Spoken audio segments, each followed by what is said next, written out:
Oundo. Thank you. Order, Honorable Oundo. Order, members.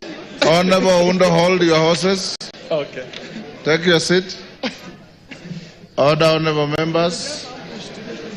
Honorable members will hold the bill at order number 11 that has been moved by the distinguished member from Machakos County, Honorable Kamene. Oundo, you'll second after we dispose of order number 12 on the supplementary order paper. Honorable members will proceed as follows. When order number 12 on the order paper, the supplementary order paper is read, the Speaker will give some short ruling on the points of order that were raised by several members this morning. Thereafter, you will have the division bell rung to call you to order for the vote.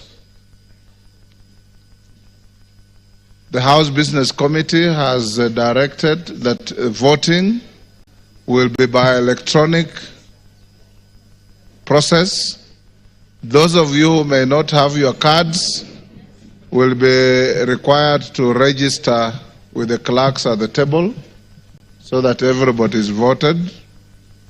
After the vote is cast and the results announced to the House, then we'll open to a few members who may wish to comment on the nominee that has been processed through the House. So call out order number 12.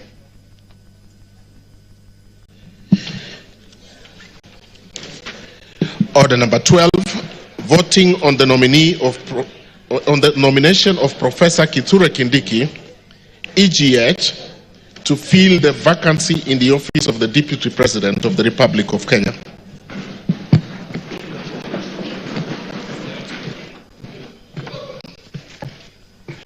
Thank you, honorable members.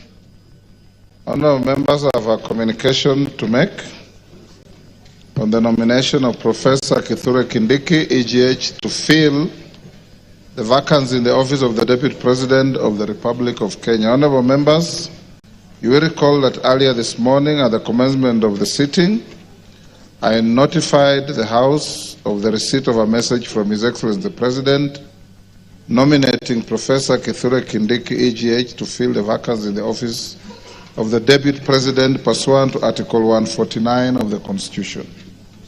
You will further recall. Mutuse, take your seat.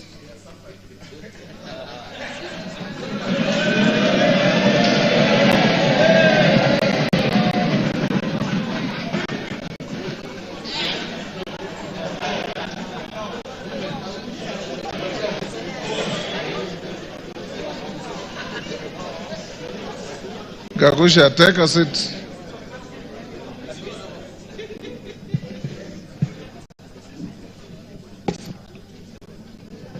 Honorable members, you may further recall that upon notification of the House, several members rose in their places and raised a number of issues for my guidance. The members who spoke included Honorable Robert Bukose, Honorable Mboka Milemba, Honorable Emmanuel Wangwe, Honorable Samuel Chepkonga, Honorable Jane Gakiri, Honorable Wanami Wamboka, and others. In this regard, I convened a meeting of the House Business Committee for the purpose of deliberating on the next steps to be taken by the House on this matter and guiding the House on the issues raised by the members. Honorable members, I have distilled the issues raised by the members as follows. 1. Whether Article 149(1) of the Constitution envisages an approval process in the manner contemplated by the Public Appointments Parliamentary Approval Act, Cap 7F. 2. Whether the House shall conduct public participation in voting on the nomination under Article 149(1) of the Constitution. 3. Whether the members shall be required to debate on the nomination under Article 149(1) of the Constitution, and 4, the timelines envisaged under Article 149(1) of the Constitution, and 5, the threshold for voting on the nomination under Article 149(1) of the Constitution. Honourable members, permit me to examine each of the issues that have been raised. The first, on whether Article 149(1) of the Constitution envisages an approval process in the manner contemplated by the Public Appointments Parliamentary Approval Act. It's noteworthy that the Article 149(1) of the Constitution provides as follows, and I quote, "Within 14 days after vacancy in the office of the Deputy President arises, the President shall nominate a person to fill the vacancy, and the National Assembly shall vote on the nomination within 60 days after receiving it." From a reading of Article 149(1) of the Constitution, it's expressly provided that the National Assembly shall vote on the nomination within 60 days after receiving it. The drafters of the Constitution distinguish the language used in Article 149(1) of the Constitution by expressly providing that the House is required to vote and not approve the nomination. Indeed, this is to be distinguished from the provisions of Article 132(4) of the Constitution, which provides that the President shall nominate and, with the approval of the National Assembly, appoint and may dismiss the Cabinet Secretaries in accordance with Article 152, the Attorney General in accordance with Article 156, the Secretary of the Cabinet in accordance with Article 154, Principal Secretaries in accordance with Article 155, and High Commissioners, Ambassadors, and Diplomatic and Consular Representatives. Members of the bar, take the nearest seats.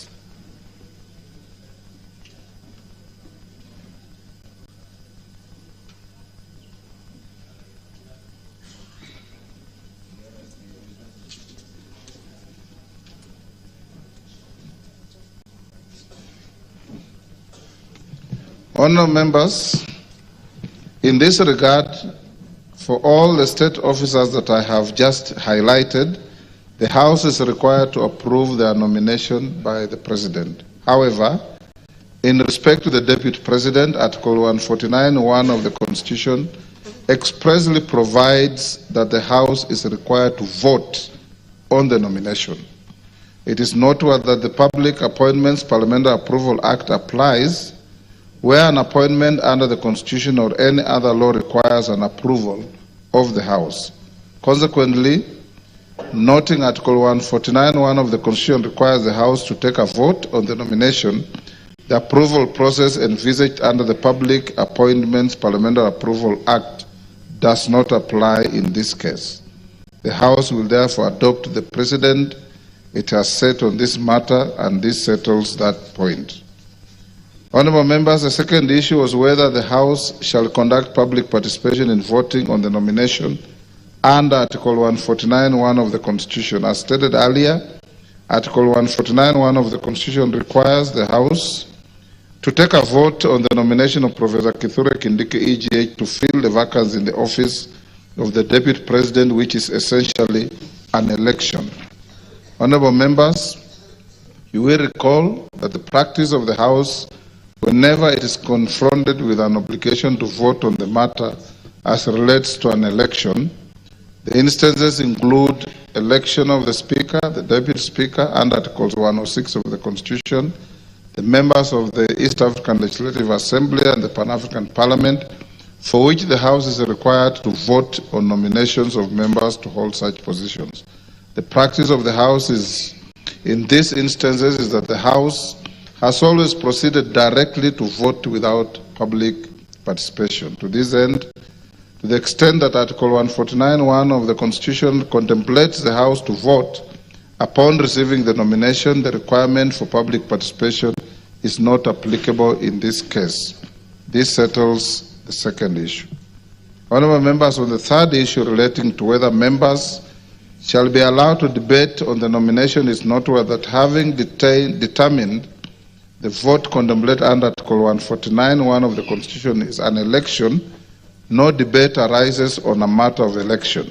Indeed, You will recall that in the case of the election of a Speaker of this House and the members of the East African Legislative Assembly, no debate arises. This settles that third issue. The fourth issue, honourable members, is the issue on timelines envisaged under Article 149(1) of the Constitution. You'll observe that the Article 149 of the Constitution defines the period within which the President is required to nominate a person to fill the vacancy in the office of the President, office of the Deputy President, which is within 14 days after vacancy in the office of the Deputy President arises.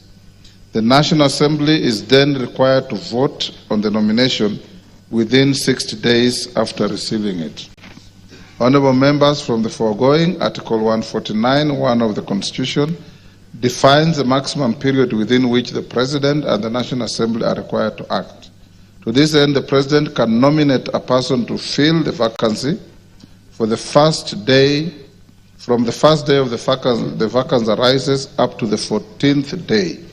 On its part, the National Assembly is required to vote on any day from the first day it receives a nomination up to the 60th day after receipt of the nomination. Consequently, the nomination of Professor Kithure Kindiki, EGH, and the vote the House is required to take today on the nomination is within the constitutional timeline provided for in Article 149(1) of the Constitution. This settles that fourth issue. The fifth and final issue that was raised was guidance on the threshold for voting under Article 149 of the Constitution. It is noteworthy that Article 149(1) of the Constitution has not defined or provided for the threshold for voting for the nomination of a person to fill the vacancy of the office of the Deputy President.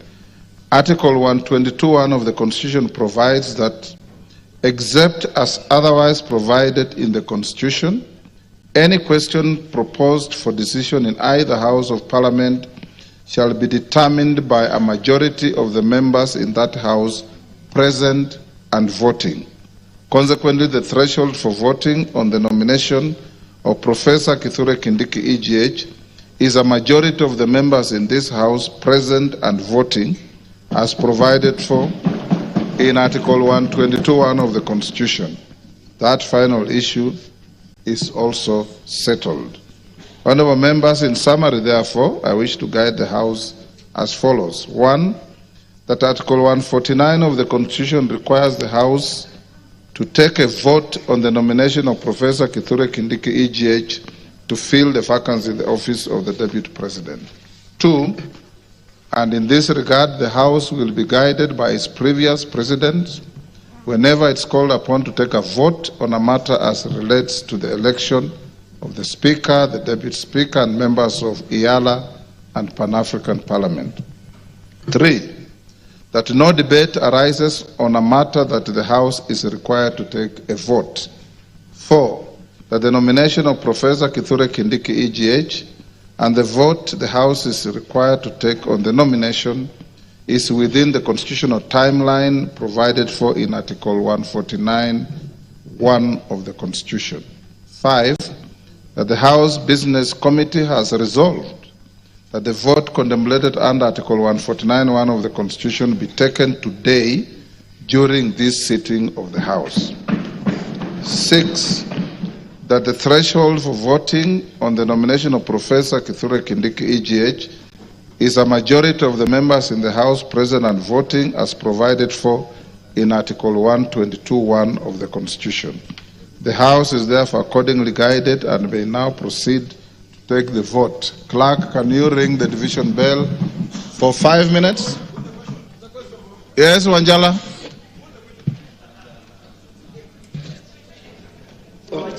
Wanjala? Yes, Mr. Speaker. As you have rightly said, that we will take a vote. But, Mr. Speaker, this House recognizes 3 types of voting. There is acclamation, there is direct digital voting, and then there is a vote we take by reading out the names. Roll call.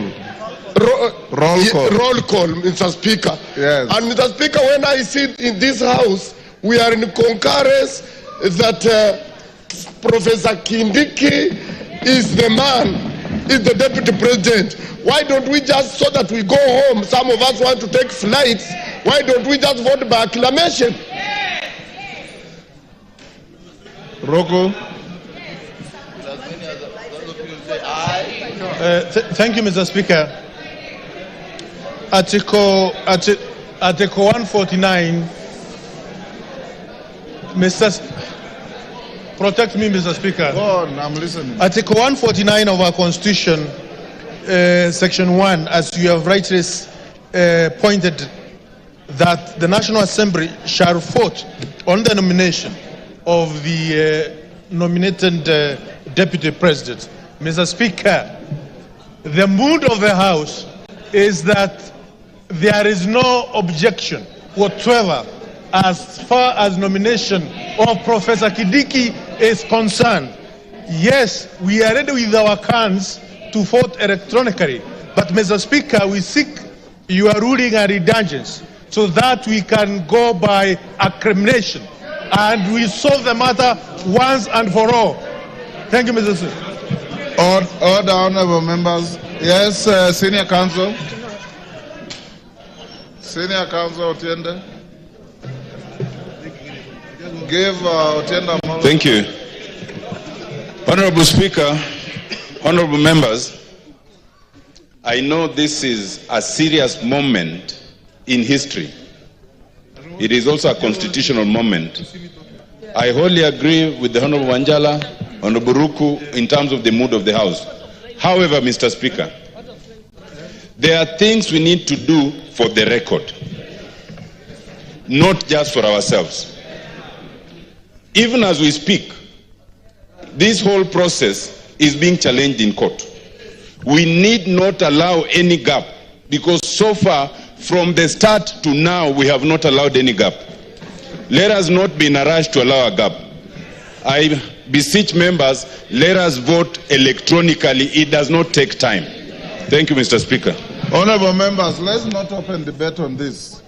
Electronic voting takes less than 5 minutes. I'm sure you know this. So since the House is nearly full, let's have the division bell rung for just 5 minutes. Then we draw the bar, you log in, and we call out the vote. And the majority leader and minority leader nominate one person each to act as tellers. Then with those who don't have cards, I said, you record at the table with the clerks.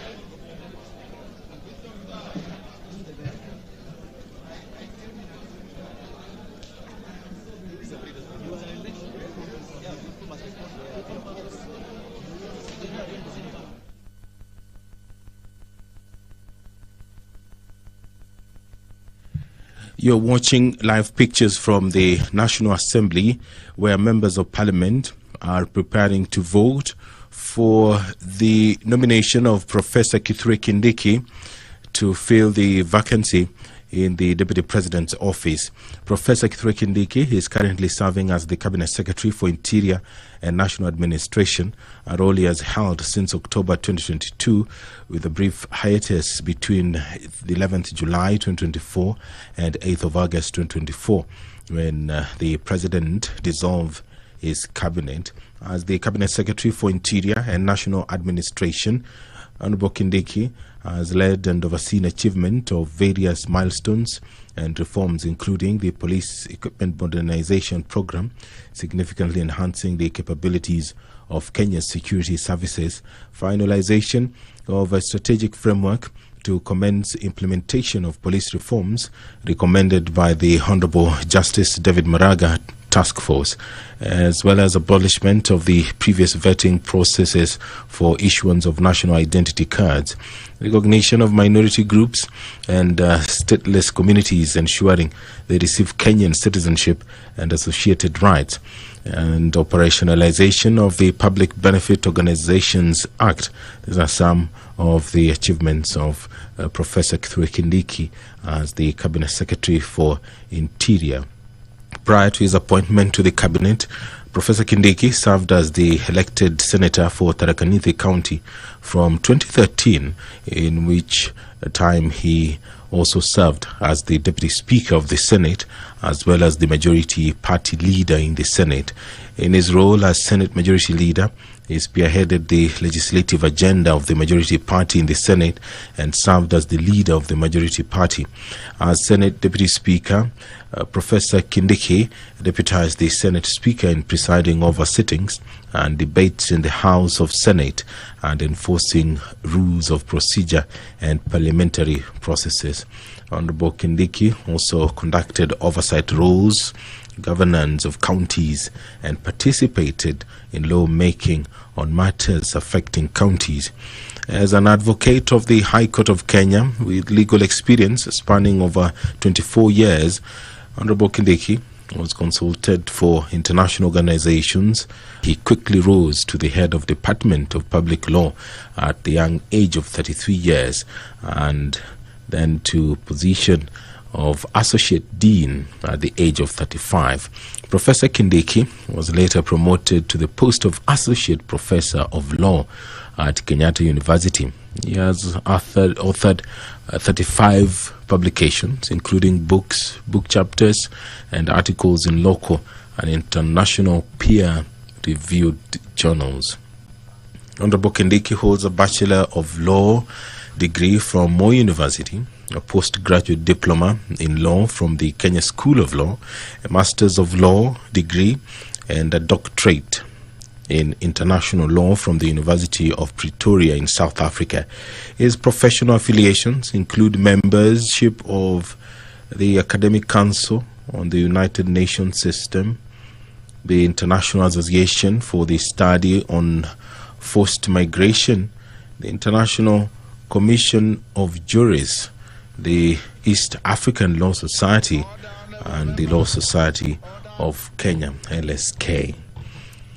Honorable members, take your seats. Take your seats. Sergeant, you may now draw the bar. Close the bar, sorry.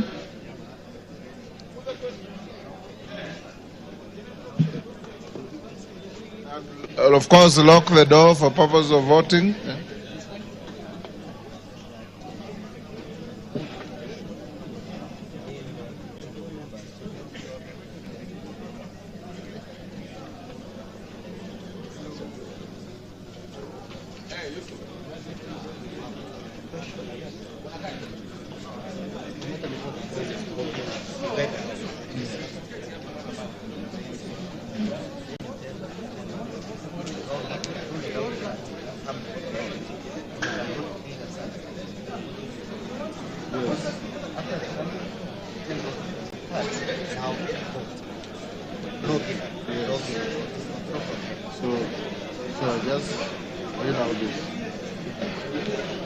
Order, honorable members.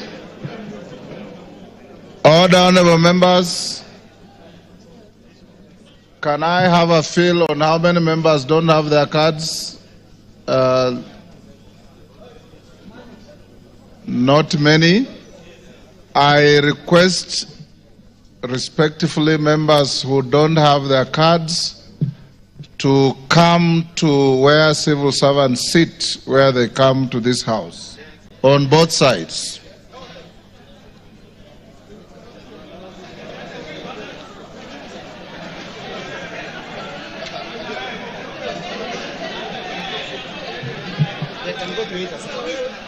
And you can go to either side, it doesn't matter, but get in there. Sergeant, give them way.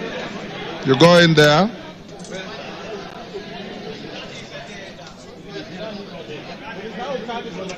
Ingia huko.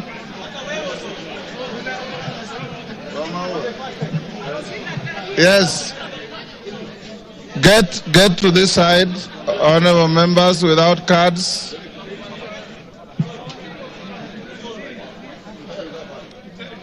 You can even spill to the back, no problem. You will be called. Catherine, if you have no card, move in. Yes.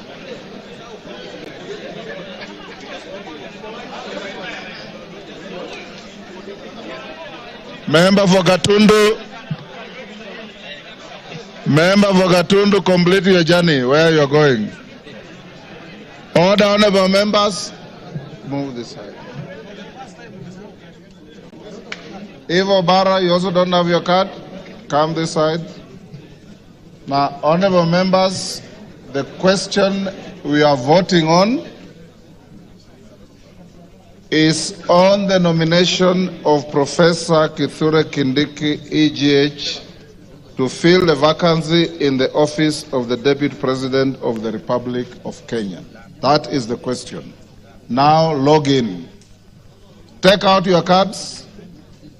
Take out your cards. Log in.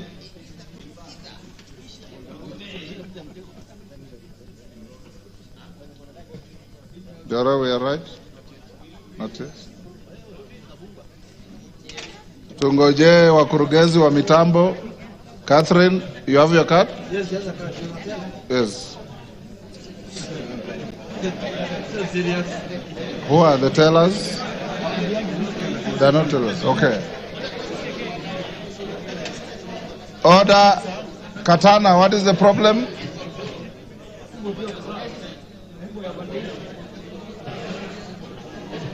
Tunangojea wakurugenzi wa mitambo. Jora, are we ready? Okay. Are we? Yes. It's not work. Then you join this. Then you better announce. Okay, members. Members who have logged in now vote.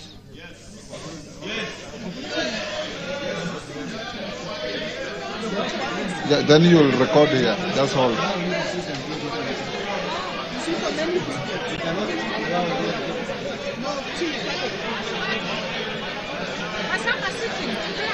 Yeah?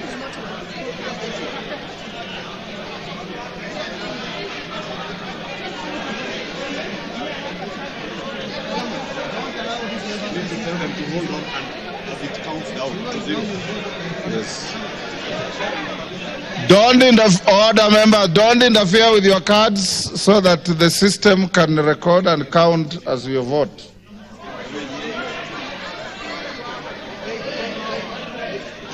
Hold.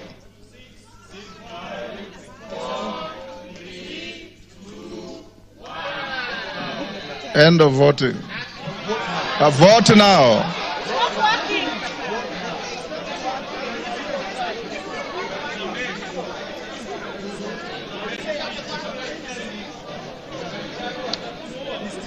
Order.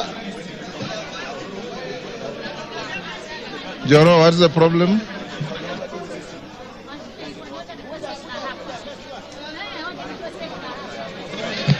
Order, members. Let's repeat. Log out. And your rules require that you vote in silence. Log out. Log in. Eh?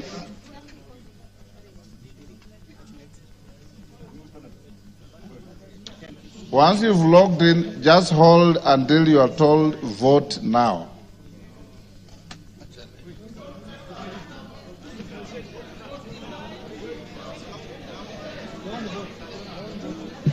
Don't vote yet.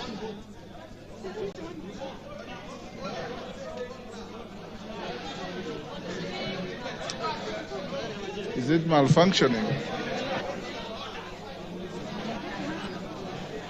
Kirui, is it malfunctioning? Yes.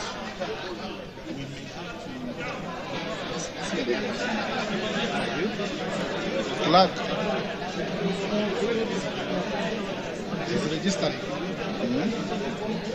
They can proceed to log in now. Proceed to log in.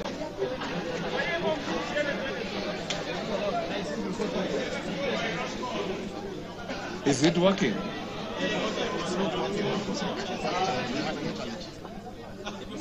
You're okay? You have a problem? Vote now.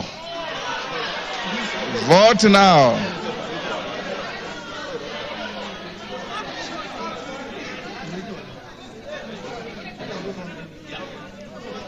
Vote now.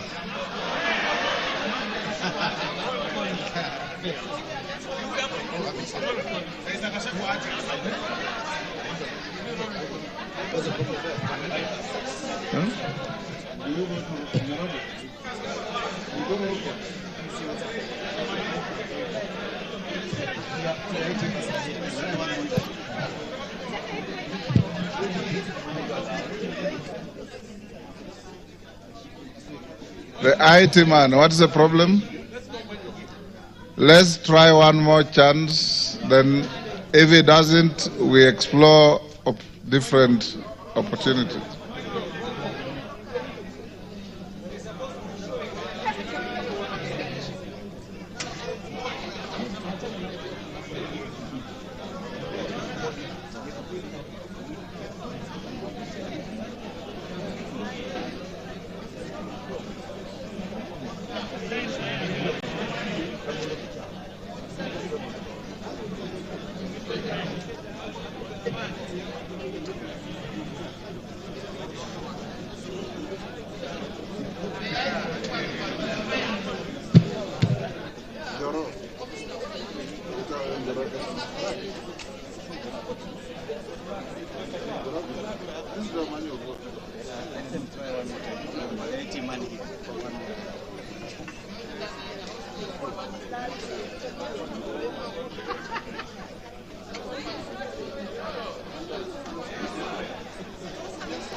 Vote now.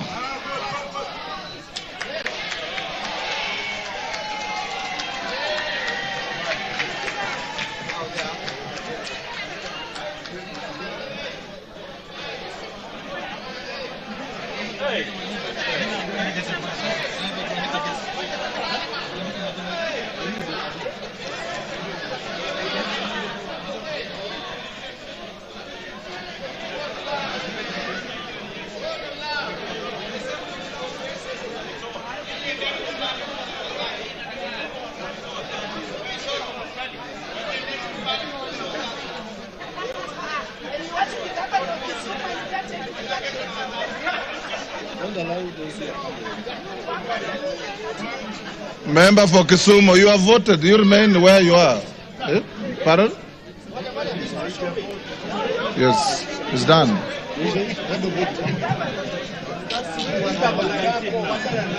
Order, members. Order. So you remain in your seats. When the voting is going on, you remain in your seats. The three ladies go back. What's the problem? Now, for the members who didn't have their cards, you will pass one by one, and they will tick against your name. You've already voted here. Oh, very good. And yourself? You have voted? Oh, you are voting. Okay. If you have voted, take your seats. Those whose equipment malfunctioned can come to the desk here and report to the clerk. Eh? Okay, okay.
If it doesn't want it, I'll report you to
on the screen, but very many of you are voting manually, so you are not part of the 150.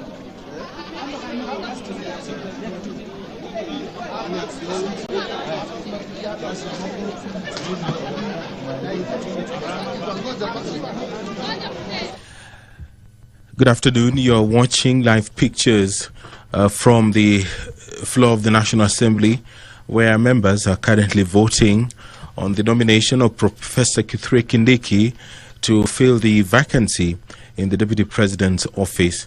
The professor was nominated today by the President to fill up that position, which fell vacant following the removal from office of the previous holder.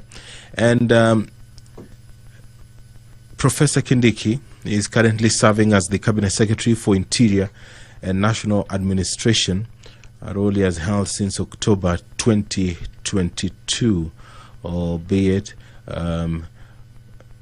also for a small or a brief hiatus between July 11th and August 8th, 2024. The Cabinet Secretary for Interior and National Administration has served under different capacities Among them, the Deputy Speaker of the Senate, the Senator for Tharaka-Nithi County, and is currently serving as the Interior Cabinet Secretary. As an advocate of the High Court of Kenya with legal experience spanning over 24 years, Professor Kindiki has consulted for various international organizations, among them WTO, that is the World Trade Organization, the African Union, the Intergovernmental Authority on Development, the United Nations, and UN specialized agencies such as the United Nations High Commissioner for Refugees and United Nations Development Program UNDP, and practiced as defense counsel at the International Criminal Court at The Hague. He has also taught law and held various administrative positions at Moi University School of Law and the University of Nairobi School of Law. He began his career as an assistant lecturer in law at Moi University immediately upon graduating with an undergraduate degree in law. He then joined the University of Nairobi as a lecturer after graduating with a PhD in international law, where he quickly rose to the head of Department of Public Law at the age of 33 years, and then to position of Associate Dean at the age of 35. Professor Kindiki was later promoted to the post of Associate Professor of Law at the Kenyatta University. He has authored 35 publications, including books, book chapters, and articles in local and international peer-reviewed journals.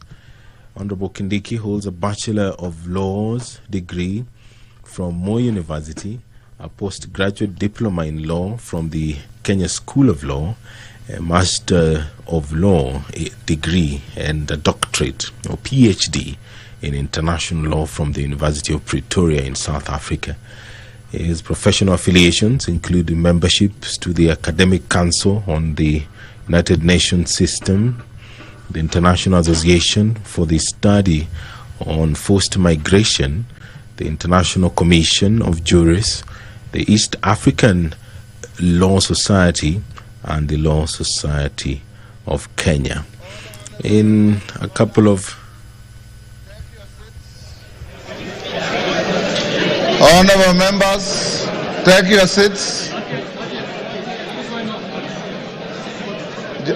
Stop what you are doing, clerk. Honorable members, Hassan. Order, honorable members.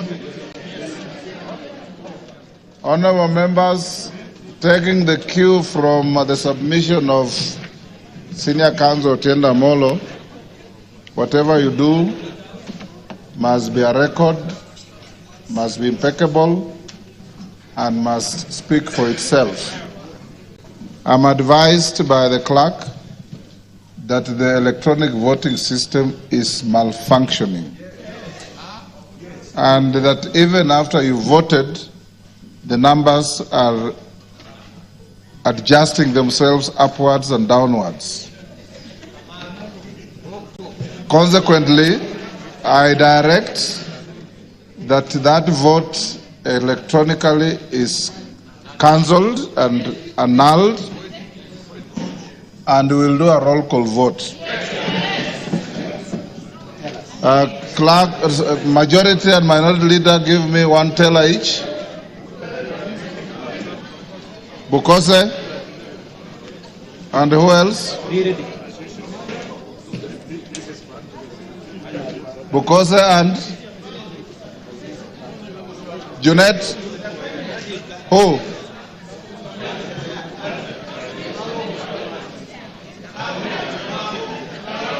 Myself. Okay. Bring to who? Zamzam. Yes. And who else? One more.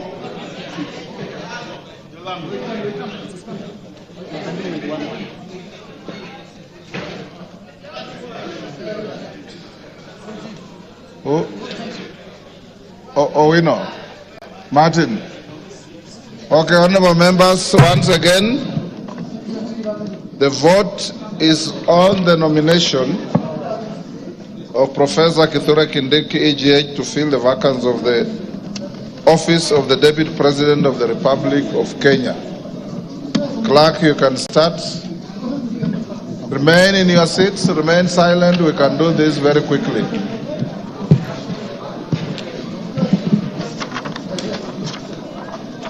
You ready? Tell us what you ready? Ready? Ready? Ainabkoi, Chepkonga Kiprono Samuel. Ainamoi, Langat Benjamin Kipkurui. Ainamoi, Langat Benjamin Kipkurui. Not present. Aldai, Kitani Marian Jebet. Alego Usonga, Atandi Samuel.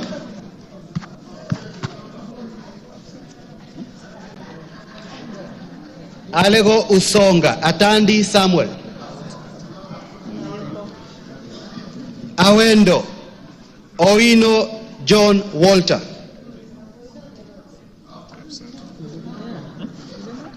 Bahati, Mrembo Irene Joki.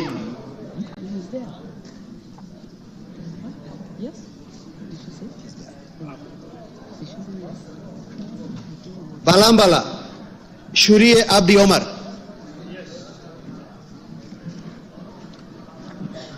Baringo County, Sergon Florence Jamatia.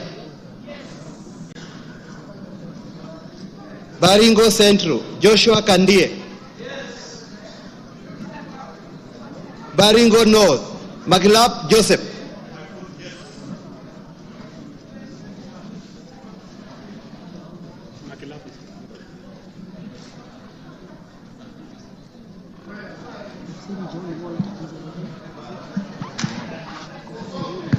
Yes.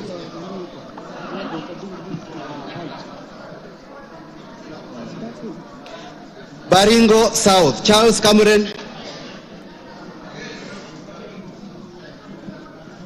Belgut, Nelson Koech.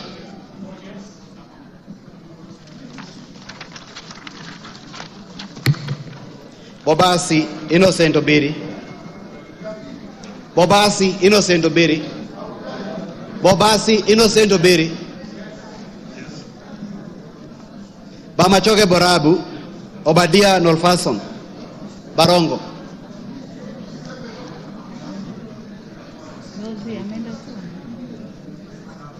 Bomachoge Chache, Alpha Miruka Ondieki. Bomet County, Chepkorio Linet. Bomet Central, Richard Kilel. Bomet East, Richard Yegon. Bonchari, Charles Onchoke. Bonchari, Charles Onchoke. Bondo, Gideon Ochanda. Bondo, Gideon Ochanda. Borabu, Patrick Osero. Budalangi, Sauti Bita Wanjala. Bumula, Nelson Jack Wamboka. Bumula, Nelson Jack Wamboka.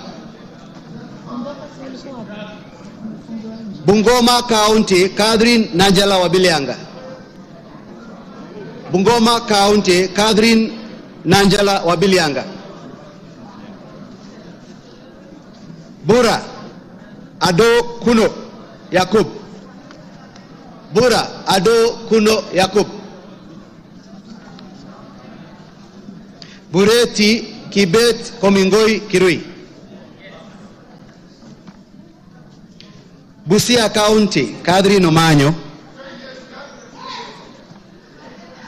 Butere, Nicholas Tindi Mwale. Nicholas Tindi Mwale. Butula, Joseph Oyula. Butula Joseph Oyula. Buhuri Muruidhania Rindikiri Mugambi. Central Imenti Moses Nguchine. Changamwe Omar Mwinyi.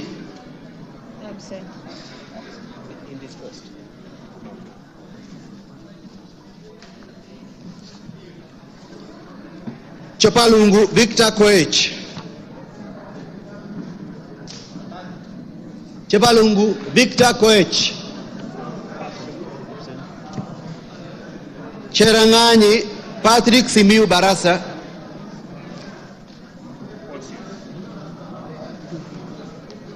Chesume Paul Biego.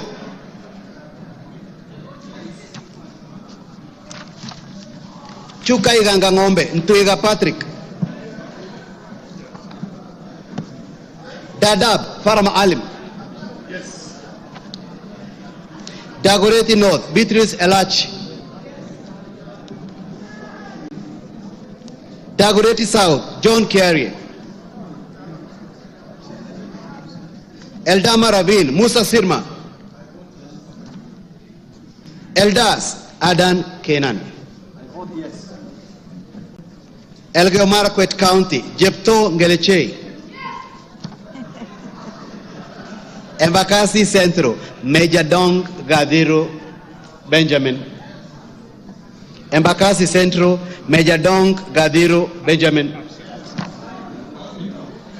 Embakasi East, Babu Owino. Embakasi East, Babu Owino. Embakasi North, James Gakuya. Embakasi North, James Gakuya.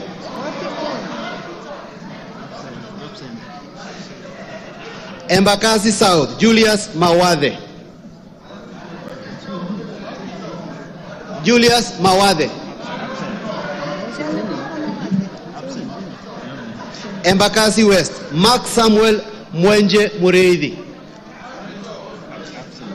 Mark Samuel Mwenje Mureithi.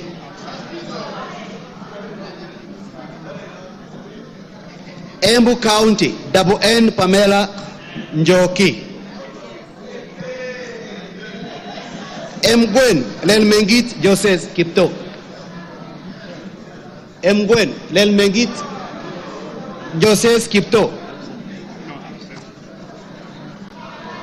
Emuhaya Omboko Milemba. Yes.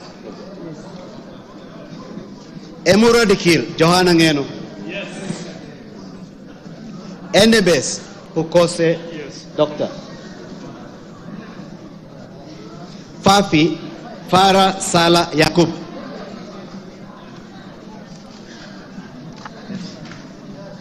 Funyula Wilberforce Oundo Ojambo.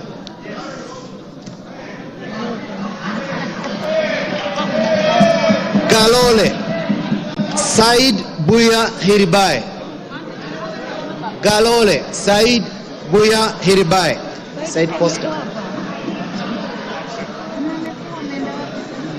Ganze Kenneth Charo Tungule. Charo Kenneth Charo Tungule. Garissa County Udgon Amina.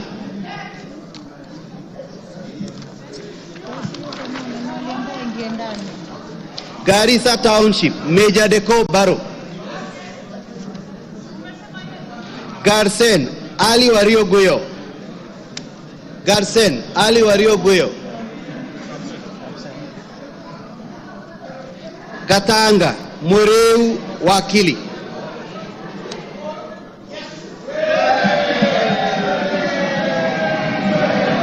Gatondo North Njoroge Kururia. Gatondo North Njoroge Kururia. Yes, Upapule, yes. Gatondo South Gabriel Kagombe. Gatondo South Gabriel Kagombe. Gem Elisha Odhiambo. Gichugu Robert Githinji Gichimu.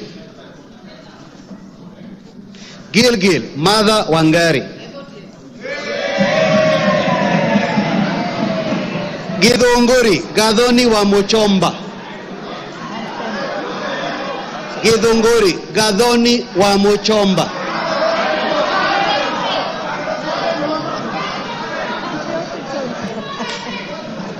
Hamisi Charles Gimose. Hamisi Charles Gimose. Homa Bay County Bensuda Joyce Otieno. Homa Bay Town George Peter Kaluma. Igembe Central Daniel Kili Karido. Igembe North Taitumu Mnaiba Julius. Igembe South John Paul Mwirigi. Ijara Abdi Ali. Ikolomani Bernard Shinali Masaka. Yes. Isiolo County Mumina Bonaya. Isiolo North Joseph Samal.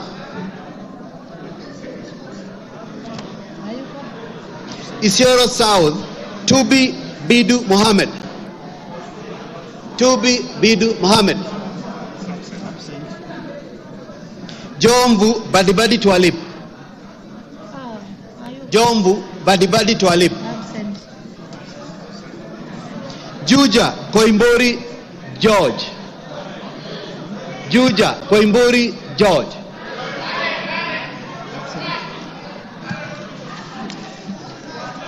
Kabete Gidua wa Mashukuru. Kabondo Kasipul Ivo Bara. Kabuchai Joseph Kalasinga. Kabuchai Joseph Kalasinga. Kacheliba Lote Titus. Kacheliba Lote Titus. Kaiti Joshua Kimilu. Kaiti Joshua Kimilu. Kajiado County Lea Sankaire. Kajiado Central Elijah Memusi. Elijah Memusi. Kajiado East Kakuta Maimai. Kajiado North Ngogoyo Onesmus. Ngogoyo Onesmus.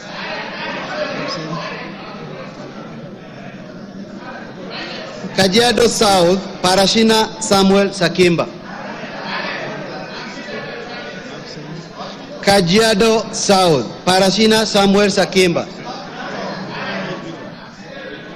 Kajiado West Sunkuya George. Kakamega County Elsie Mohanda. Kaloleni Paul Katana. Paul Katana. Kamukonji Abdi Yusuf. Kandara Njogona Chege. Kandara Njogona Chege. Kandui John Makali. Kangema Peter Kihongi. Kangema Peter Kihongi. Kagundo Fabian Chule. Fabian Chule. Kapenguria Samuel Moroto. Kapsaret Oscar Sudi. Karachuonyo Andrew Okwome. Kasarani Karauri Ronald. Karauri Ronald. Kasipul Charles Were.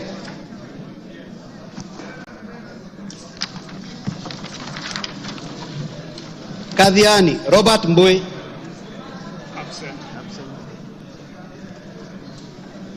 Keyo North Adams Kipsanai, Keyo South Gideon Kimayo, Kericho County Beatrice Kemei, Keses Julius Ruto Kipleting, Wishero Christopher Aseka Wangaya, Kiamba John Jogona Kawanjiku,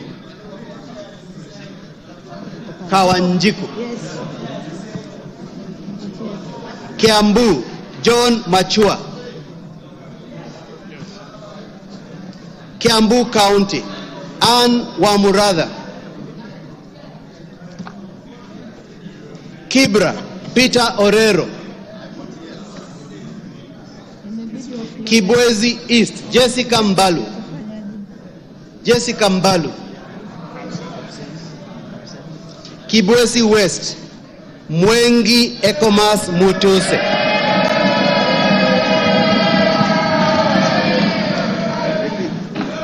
Kieni Njoroge Wainaina, Kigumo Joseph Munyoro,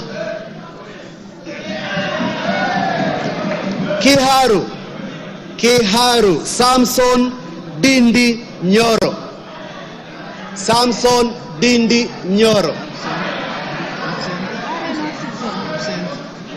Kikuyu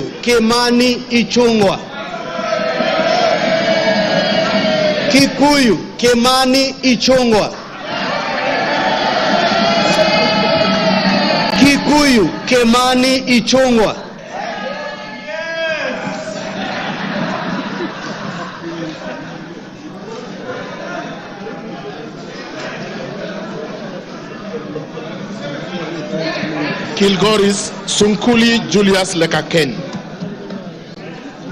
Kilgoris Sunkuli Julius Lekaken, Kilifi Mwanyanje Gertrude Mbeyu, Kilifi North Baya Owenya, Kilifi South Kiti Richard Ken Chonga, Kilome Thaddeus Kituan Zambia, Kimilili Mutua Didmas Wekesa Baraza, Kiminini Bisau Morris Kakai, Kinango Rai Samuel Gonzi, Kinangop Tuku Zakari Kwenya, Kipipiri Wanjiku Mohia. I repeat, Tuku Zakari Kwenya. Thank you. Kipipiri Wanjiku Mohia. Kipkelion East Joseph Kimuta Cherorot. Kipkelion West Hilary Kiplangat Koske. Kirinyaga Jane Jerry Maina. Kirinyaga Central Joseph Gashoki Getari. Kisauni Rashid Juma Bedzimba. Kisii Donya Doris Aburi.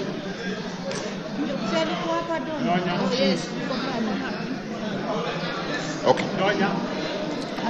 Kisumu Ruth Odiambo Odinga Busia. Kisumu Central Joshua Odongo Oron. Kisumu East Shakil Ahmed Shabir Ahmed. Kisumu West Rosa Akinyi Buyu. Kitui Irene Mudhoni Kasalu. Kitui Central Makali Benson Mulu. Kitui East Nimrod Biduka Mbai. Kitui Rural David Mwalika Mboni. Kitui South, Rachel Kaki Nyamai. Kitui West, Edith Vethi Nyenze. Kitui Chache North, Nyakundi Jafeth Mokae. Kitutu Chache South, Anthony Kibagendi. Kitutu Masaba, Clive Ombane Gisairo. Konoin, Brighton Leonard Yegon. Kureso North, Mutai Alfred Kibrono. Kureso South, Please repeat. Can I repeat? Kureso is North, Mutai Alfred Kibrono. Thank you. Kureso South, Joseph Kikoske Tanui. Kuria East, Maisori Marwa Kitayama Kemero. Yes. Kuria West, Matthias Nyamabe Robi. Kwale, Fatuma Hamisi Masito. Kwanza, Ferdinand Kevin Wanyonyi. Lafe, Abdirahman Mohammed Abdi. Lagdera, Abdikadir Hussein Mohammed. Laikipia, Jane Wangeshi Kagiri.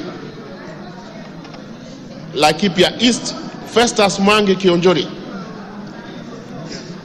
Laikipia North, Sarah Paulata Korere. Laikipia West, Stephen Washira Karani. Laisamis Joseph Lekuton. Lamu, Monica Mudhoni Marufu. Lamu East, Ruwaida Mohamed Obo. Lamu West, Mudamas Stanley Moirori. Langata, Felix Odiwor Kode. Lari, Joseph Buruka Hangara.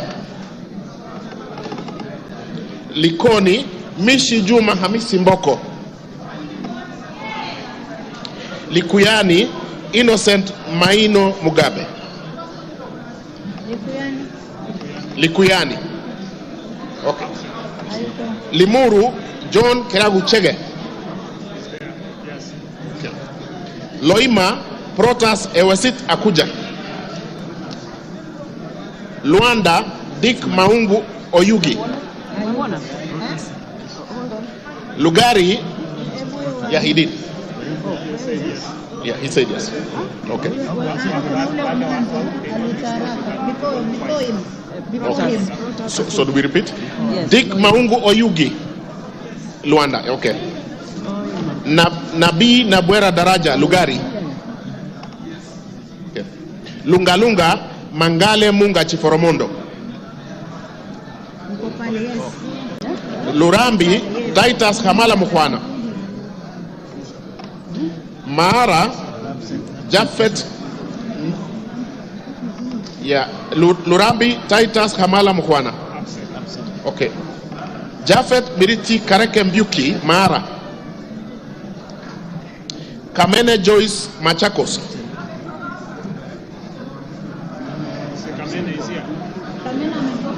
Machakos Town, Caleb Mutiso Mule.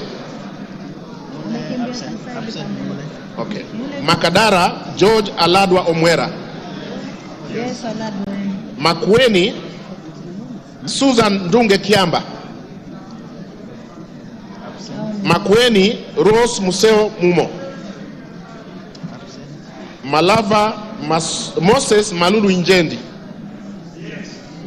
Malindi, Amina Laura Mnyazi. Mandera North, Bashir Sheikh Abdullahi. Yes, we have. Mandera, Sheikh Khair Kasim. Mandera East, Hussein Waitan Muhammad Abdirahman. Okay. Mandera South, Abdul Ibrahim Haro. Mandera West, Adan Haji Yusuf. Manyata, John Gitonga Mwaniki Mukunji.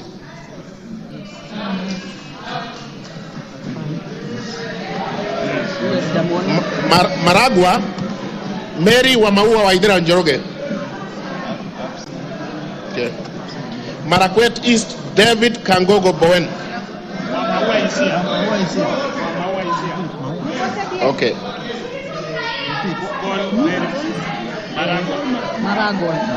Okay.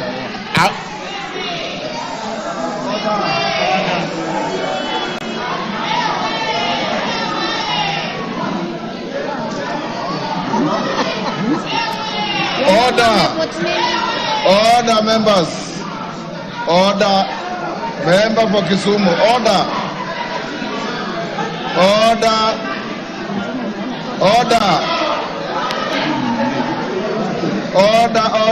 Rosa Buyu. Order. Wamaua, vote. Call Wamaua. Okay. I will move to Marakwet West. Timothy Kipchumba Toroitich.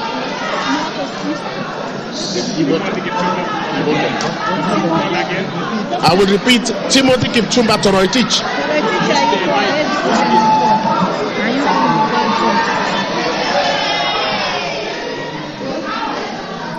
Order, Rosabu, you are out of order. Order. Obawa, just sit down. Order.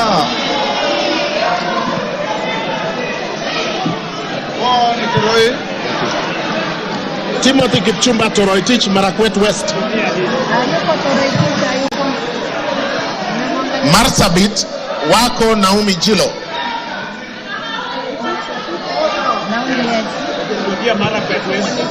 Okay, I repeat, Marakwet West. Order, Lillian Kogo. Order, Lillian. Order, Lillian Kogo. Take your seat. Take your seat. Order.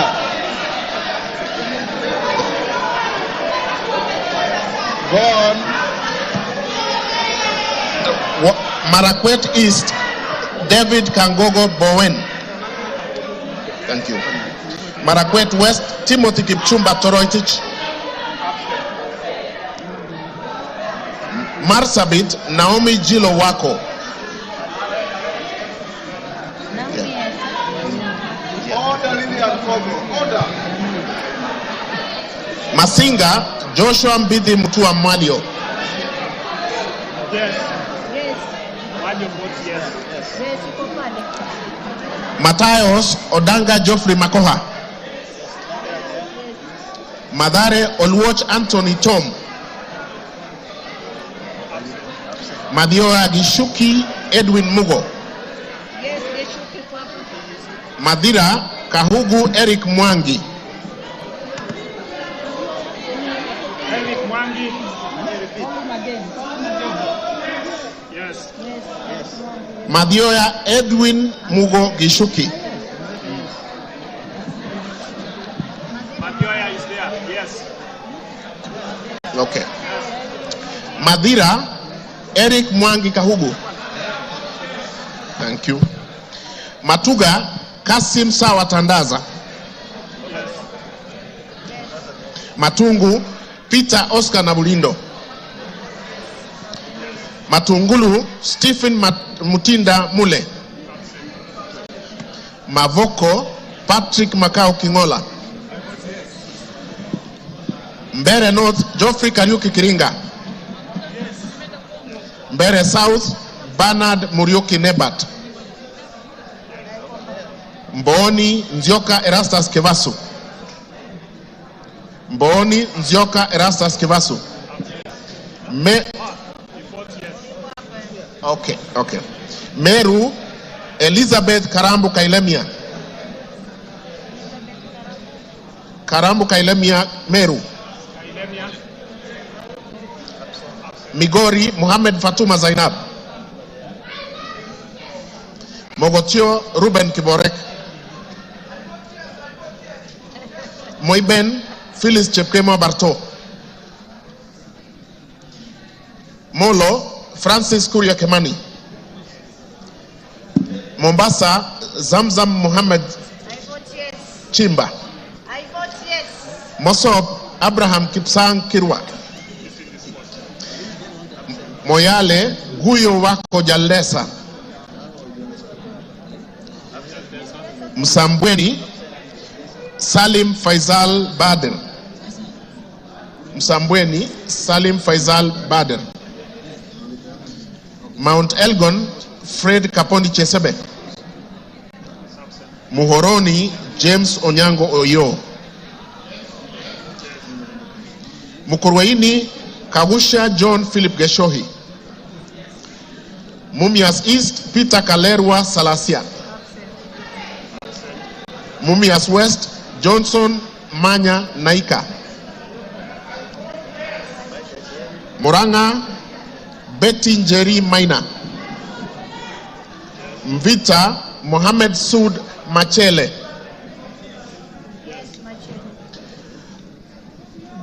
Mwala, Musau Vincent Musioka. Mwatate, Peter Mbogo Shake. Mwea, Mary Maingi. Mwingi Central, Gideon Mutemi Muliungi. Mwingi North, Paul Musimi Nzengu. Mwingi West, Charles Ngusia Nguna. Nairobi City, Esther Mudhoni Pasaris.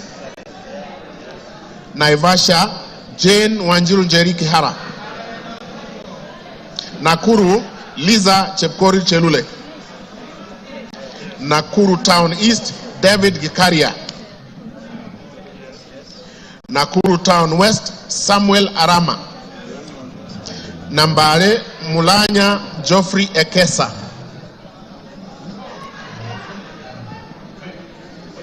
Nambare, Mulanya Geoffrey Ekesa. Nandi, Cynthia Chepkoske Muge. Nandi Hills, Bernard Kibor Kitur.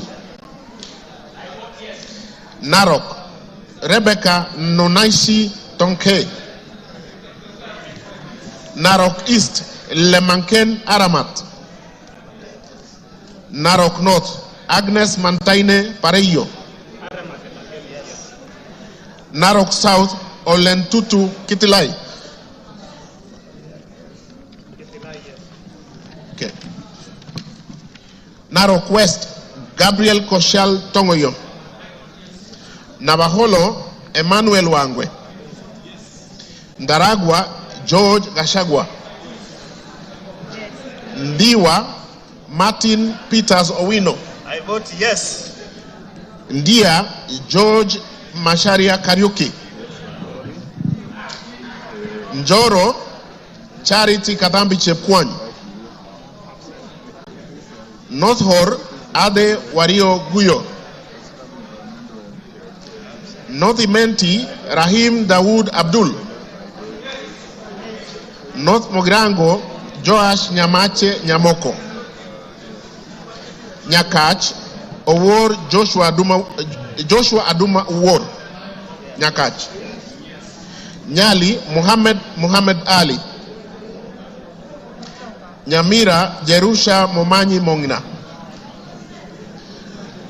Nyandarua, Faith Waire Mugitau. Nyando, Okelo Jared Odoyo.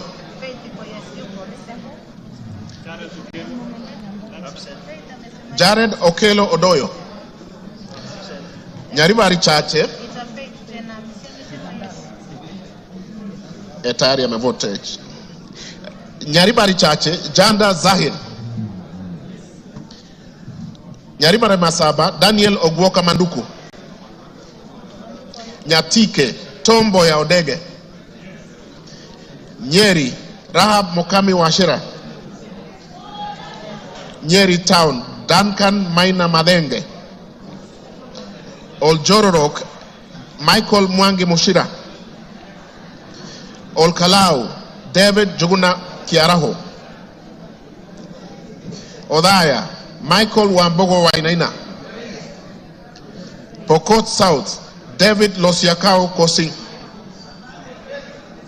Rabai Mupe Anthony Kenga.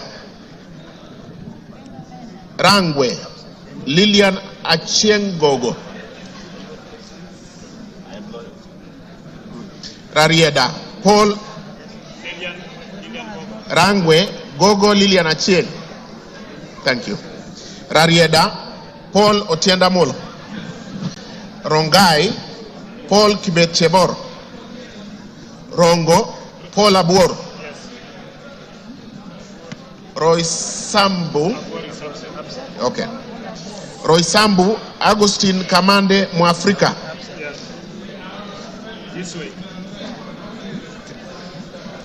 Ruaraka Francis Kajwang Tom Joseph. Yes. Roiru Kiengara Simon Nganga. Runyenjes Eric Muchangi Njiru Karemba. Sabatia Sloya Clement Logova. Saboti Caleb Amisi Luyai. Saku Dido Ali Raso. Samburu Pauline Lenguris. Samburu East Jackson Lekumontare Lentoijoni. Samburu North Dominic Eli Letipila. Samburu West Josephine Naisula Lesuda. Seme James Wamburanyikal. Shinyalu Frederick Lusuli Kana. Siaya Christine Ombako Dwor. Sigor Peter Lochakapong. Sigowet Soin Justice Kipsang Kemei. Sirisia John Walukekoi. Sotik Francis Kibiagon Arab Sige.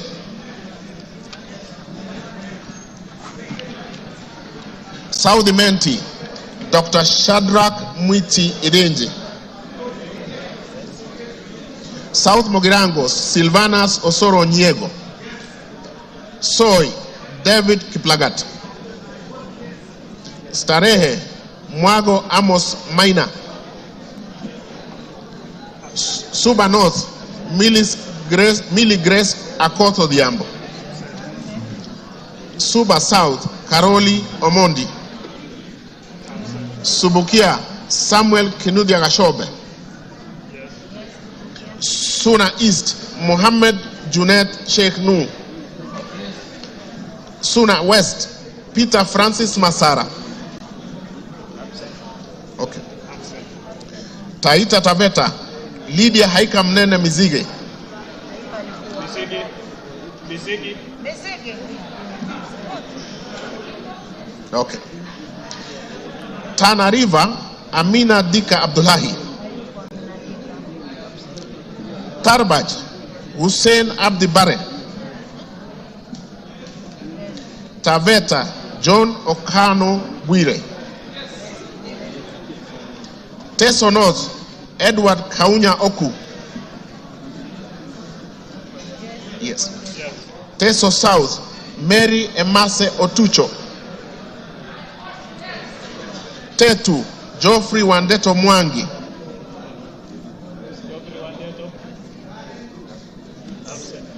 Tharaka George Getonga Murugara.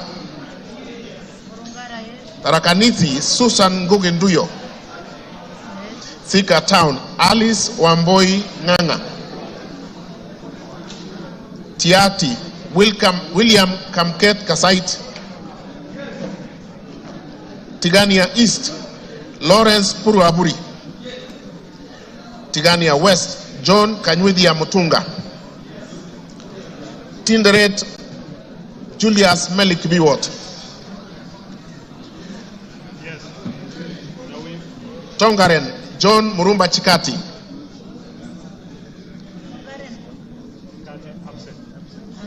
Trans Nzoia Lilian Chebet Siyoy. Tarbo Janet Chepkemboy Sitiene. Turkana, Cecilia Asinyen Nyetit. Turkana Central, Joseph Namuar Emathe. Turkana East, Nicholas Gikolong. Turkana North, Paul Ekwom Nabuin. Turkana South, John Ariko Namoit. Turkana West, Daniel Epuyo Nanok.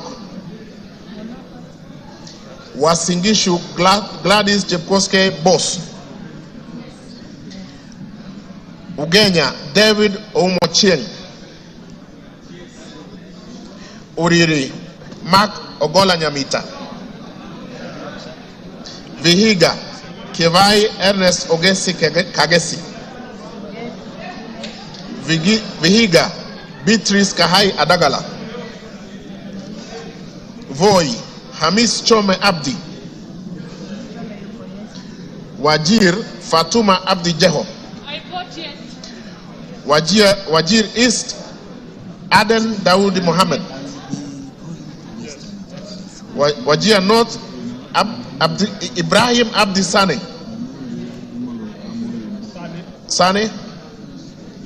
Wajir South, Mohammed Aden Ado. Wajir West, Yusuf Mohammed Farah. Webuye East, Martin Pepela Wanyonyi.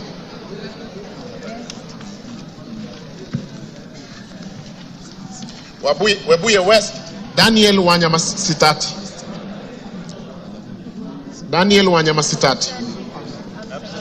West Mogrango, Stephen Mogaka. West Pokot, Rael Chepkemoy Kasiwai. Westlands, Timothy Wanyonyi Wetangula. Wundanyi, Danson Mwashako Makuona. Yata, Robert Ngui Basil. Ali Abdisirat Khalif. Sabina Wanjiru Chege. Joseph Hamis Sidena. Suleka Hulbale Harun. Dorothy Mudoni Ikiara. Jackson Kipkemoy Koske.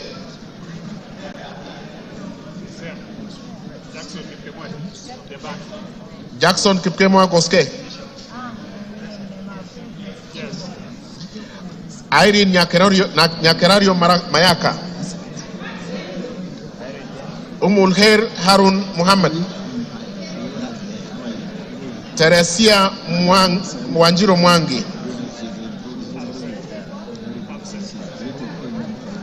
Abubakar Ahmed Talib.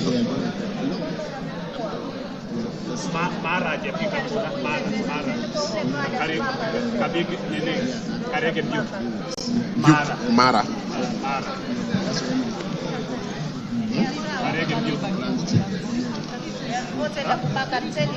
Yeah. Yes, yes. Yeah. Okay. And Mara.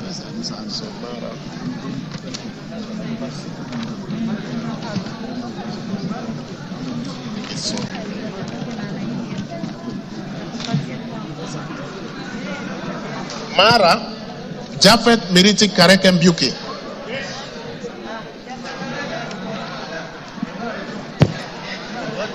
Okay, we are done. Yeah. Order members, is there any member who has order Kiborek? Order.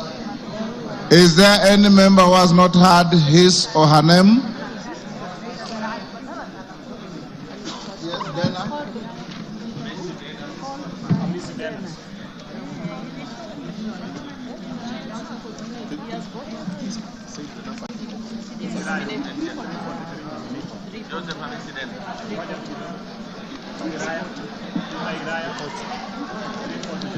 Honorable members, is there any member?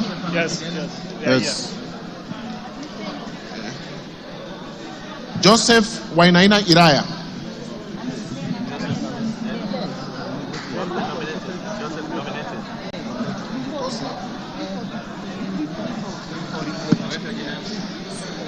340.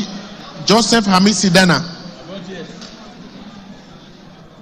There is a member at the back there, the nominated member. No, He is voted. Okay.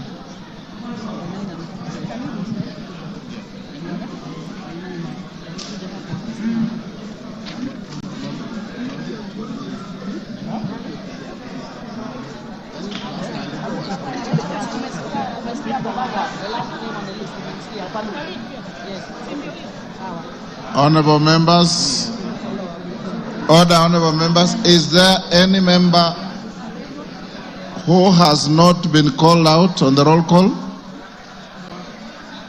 No member.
Could the Honorable Member for Loima, Honorable Protas Ewesit Akuja, come to the front, please?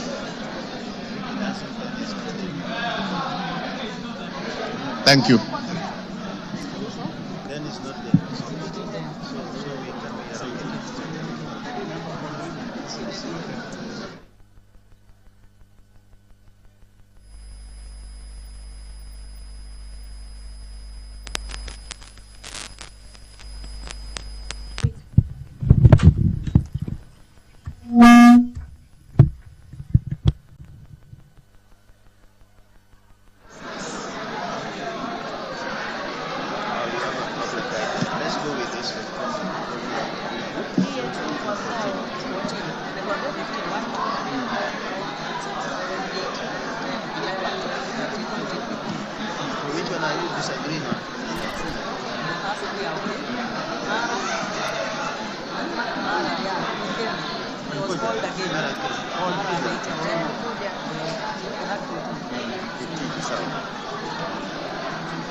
Good afternoon.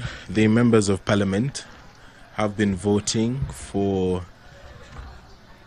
the nomination of Professor Kithure Kindiki to fill the vacancy in the Deputy President's office. This voting by roll call was necessitated by the failure of the electronic system, and that roll call has been taken, and tallying of the votes is currently underway. So in a couple of moments we will get the result of the exercise that has been taking place, but just to familiarize with the standing orders on voting and divisions. Standing order 73, roll call voting. When the Speaker directs a roll call voting to be taken, the division bell shall be rung for 10 minutes. The names of one teller for the ayes and one teller for the nays shall be submitted to the Speaker, and the Speaker shall direct the tellers to take seats at a designated place, which we saw a couple of minutes ago. At the end of 10 minutes, the Speaker shall direct the doors to be locked and the bar drawn, and no member shall thereafter enter or leave the House until the roll call vote has been taken.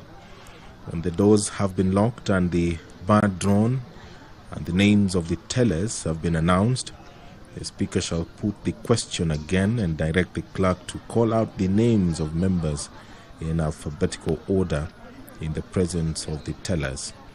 When called out, each member shall thereupon rise in his or her place and declare assent or dissent to the question in the following manner: I vote yes, or I vote no, or I abstain, or use appropriate Kenya Sign Language. That is according to Standing Order 73 of the National Assembly. After the clerk has read the last name in the division list, the tellers shall present the result of the roll call vote to the Speaker, who shall thereupon announce the result of the vote to the House. So we are waiting for that process to conclude. On your screen, you can see there's that activity taking place. The tellers are standing to the left of the screen.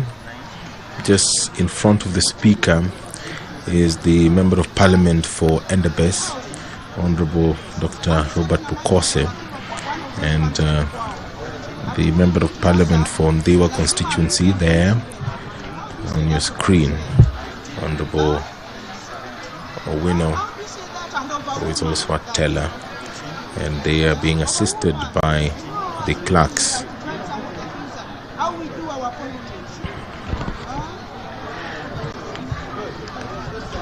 Standing Order 71 of the National Assembly talks about technical failure, confusion or error occurring, which we did see some minutes ago.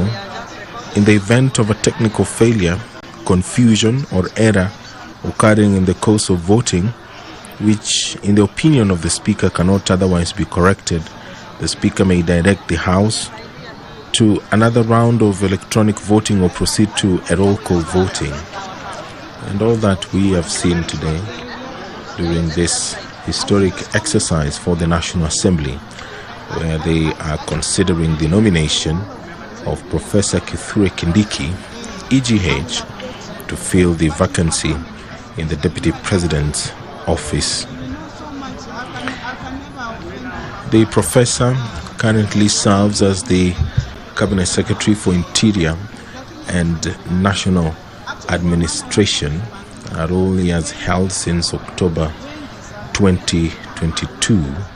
But there was a brief moment between July 11th, 2024 and August 8th, 2024, when His Excellency the President dissolved his cabinet.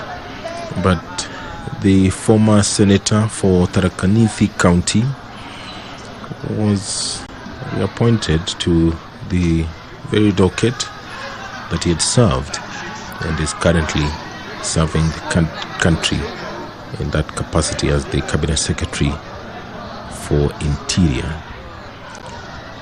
We will see the decision that is taken by the National Assembly this afternoon.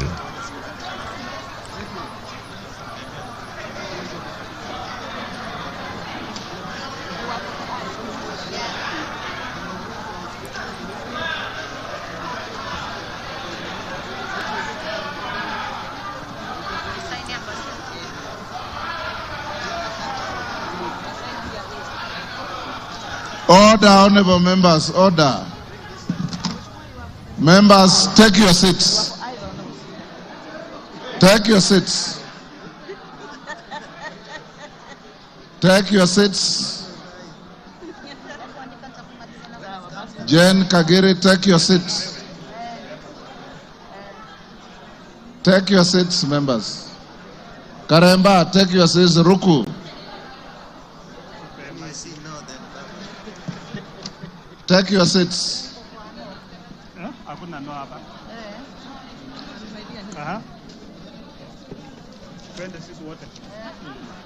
Take your seats. So which one are we using?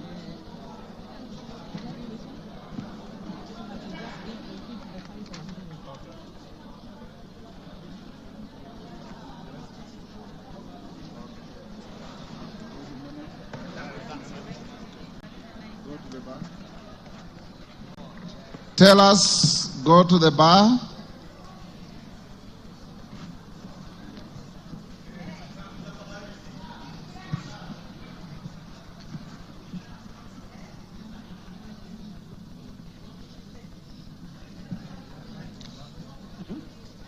Tell us, approach the dispatch table now.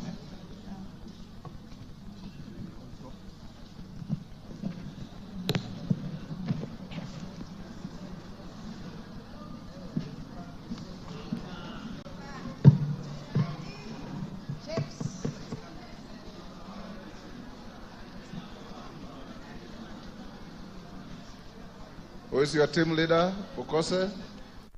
Honorable Speaker, on the voting, abstentions 0, nays 0, ayes 236.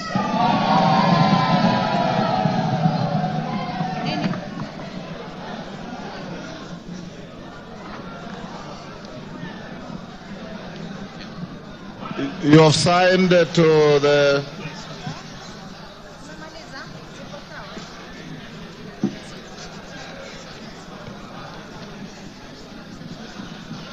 Order, honorable members. Order. Order. Who is that member? Hillary. Take your seat. Honorable members, the vote on the nomination of Professor Kithure Kindiki to fill the vacancy in the office of the Deputy President of the Republic of Kenya is as follows. Abstentions, nil. Noes, nil. Ayes, 236. Present and voting, as we had advised you earlier, the vote is overwhelmingly yes. So the nomination is herewith declared passed by the House, and the Speaker will transmit the results to the President, and the Speaker will also sign a Gazette notice to this effect that the nominee for Deputy President has been duly voted by the House and approved. Approval is not applicable here, has been voted by the House, and therefore will transmit to the appointing authority to proceed with the appointment. He is now Deputy President-elect.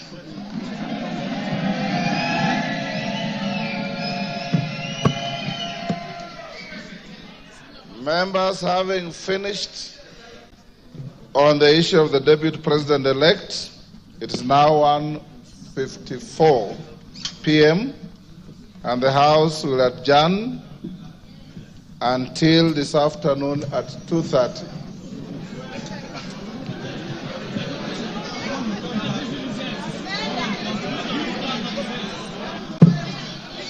Order. If you wanted to break now, the majority leader would have approached the chair.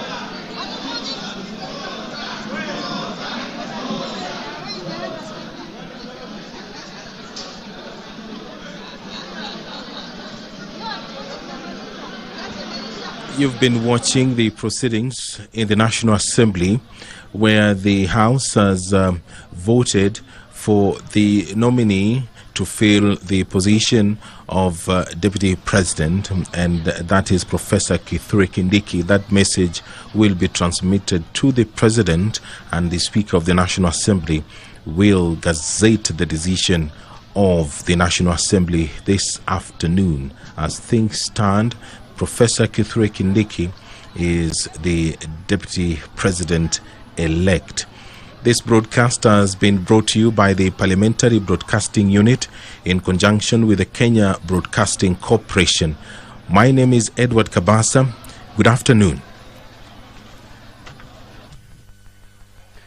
Very well, just to echo what my colleague Ed Kabasa has just mentioned, it is safe to say that Professor Kithure Kindiki, the Interior Cabinet Secretary, is now the Deputy President-elect after 236 members of Parliament voted to give the green light. My name is Bentro Njoe. Welcome to the program. And before we do start our live coverage, allow me to just introduce the guest that will be breaking down what has just happened. Just on my immediate left, we have the head of policy and public affairs at the ruling party, UDA, Arnold Maliba. Karibu sana. Asante. It's been a while. Yes.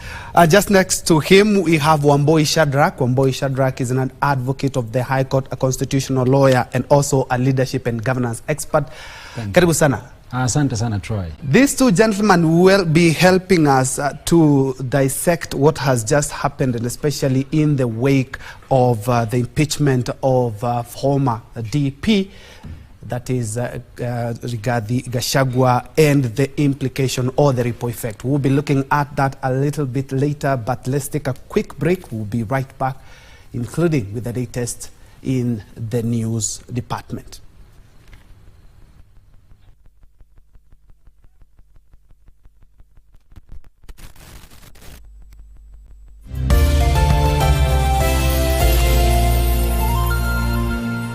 Starting 17th September, the traditional 32 group phase stage will be replaced by a 36 league phase format.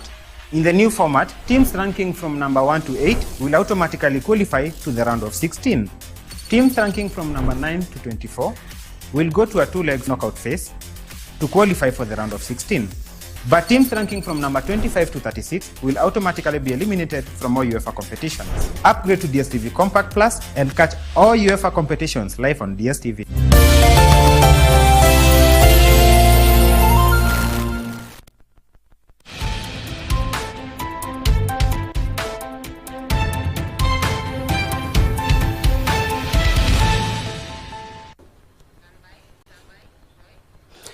Good afternoon and a warm welcome to KBC Lunchtime News, where we'll be having an in-depth analysis of just what has just happened in Parliament after 236 MPs have given the green light, and Professor Kithure Kindiki is now the Deputy President-elect. My name is Bentro Njoe. Brian Muraru will help us in the sign language interpretation. Welcome to the program. And as mentioned earlier, before we have the UDA Head of Policy and Public Affairs, Arnold Maliba, and just next to him we have a constitutional lawyer and an advocate of the High Court, Wamboi Shadrack.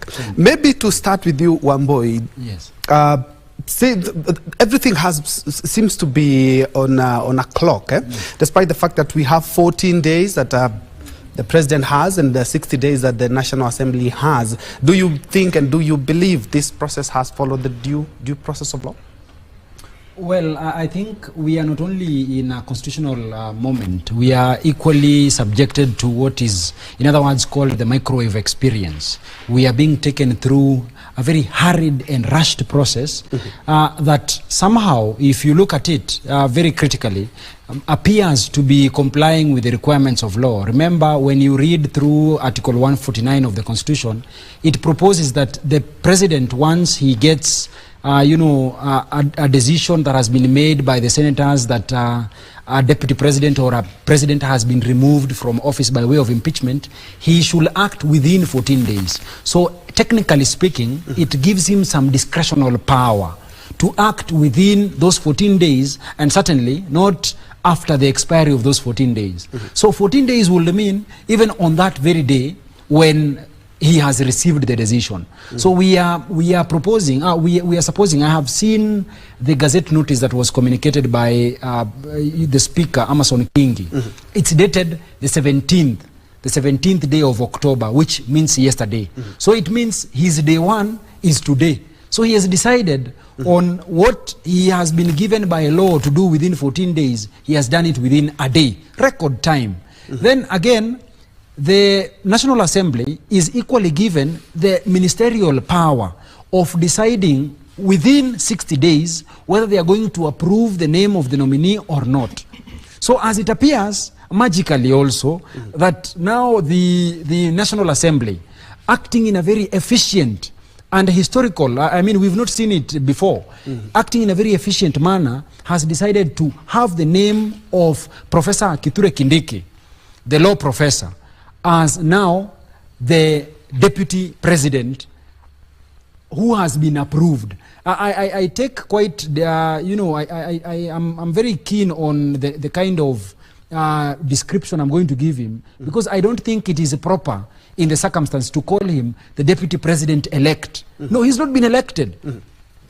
So if you want to call the voting that has happened in Parliament as a way of having him now elected, no, that I don't think is the very design of our Constitution. The Constitution presupposes that the person who's been elected as a president-elect or a deputy president-elect has been done so during a general election or an election for that matter. So he's a deputy president nominee? No, he's not a nominee, because you see, he's been nominated by the president, and his name has been approved by the National Assembly. So you can, just by use of semantics, you can mention that he is the deputy president who has been approved by the National Assembly, so that we now await the other processes, because we expect, as the law so requires, that he shall be now subjected to a process called now the process of swearing him in, so that we can now acknowledge him as the deputy president of the Republic of Kenya, as we now await the some of the court challenges that are before court. And we'll be looking at that, Wakili. Yes. And also, what would happen if the court would rule in favor of the former deputy president? But Arnold Maliba, I'll start with a UDA question. The former deputy president, Rigathi Gachagua, was also the deputy party leader. Where does this leave him? Is he still a UDA member and a deputy party leader? I know behind scenes, of course, party officials and party organs are meeting to internalize what the Senate has actually done, the National Assembly and then the Senate, and what we are seeing now. What we have now is that we will be seeing the party take a decision later on, because if an important institution like the Senate actually finds you at war with the Constitution, we at the party, as the enforcers, a political party is a pseudo-public institution. Part and parcel of the party runs on public law. It's actually a public entity, and it's also upon us to actually ensure that if the findings that we've actually just seen in the Senate yesterday and the decisions made, that I can tell you as a matter of fact that whereas I'm not the person designated to actually have that conversation and actually do that announcement, but I can tell you 100% that in due time the party will actually ensure that he is not on the register of the party. Do you believe he has gotten justice? All he needed was a fair chance, and he has actually been granted that chance because this process is time-bound, and we've done so much. Because today is Friday, we are about 24 hours to exhaust the 10 days that is actually provided for once the process starts. So, as much as it started earlier, we cannot reopen it and say that you should have actually exhausted the first 14 days and then you go for the next 10 days. Once the process starts, this particular part was to take at least 14 days, at least 10 days. That has been taken care of. For Parliament, Parliament has got 60 days within which it should receive, consider, approve or disapprove. And that's discretionary. It's important and suffice to say that, number one, there has been fidelity to the law, both in him being accorded time to come before Parliament. He went before the National Assembly, which is the pre-trial chamber. He then moved on to the proper trial chamber, which is the Senate. And you see that yesterday, I think, about 6 charges were able to be confirmed. The others didn't. You only need one to actually then effect impeachment. So fairly, I think he's been given time. There could be other issues, but because this is a new territory that we've not been before, there could be a little bit of room for court probably to help us streamline if there is need. But I think that we've really been, we followed the law almost like a textbook. We followed everything like clockwork. I see, of course, people having issues with the speed and everything else. But then, at a time when we've just come from demonstrations, at a time when the economy is not doing well, at a time when we are trying to do the finance bill afresh, and a financial year is actually has already begun, we are late on so many things. And an issue like this one, which for us at UDA, by the way, we consider it a housekeeping issue, it should not encroach on important time that should actually be used to employ other issues in the provision of public goods and public services and the administration of state. So this for us, actually as a party, we would have wished that the Constitution would have allowed us to take care of this because it's a housekeeping issue, it's preliminary, as much as it's important because it's about number 2 of the country. But then we must demystify leadership. We must also depersonalize public office so that then there's not so much sticking to it that tomorrow when Maliba is the president, then the presidency and Maliba are almost, you can't tell apart. So people come and go, you serve and go, and where situations and processes then ask you to actually leave office, there shouldn't, and you see, you can actually look at the country and realize that there is a level of maturity that you would not have seen in this country a few years ago. I think over the years, there's been a deepening jurisprudence. There's also been a growth in democracy. There has been a maturity. We've been deepening our democratic credentials and even the way we approach governance. Because you've seen a little bit of grumbling that is totally understood because every emotion is valid, only actions are not valid if they are not in tandem with the law. But I think as a country, this makes the country better, it makes the union stronger, and it actually ensures that the constitution that we gave ourselves 14 years ago, we've tested it. Of course, it's a little bit complex. I can tell you that people in the region, and even in Africa, sometimes look at us and think, what kind of Africans are these?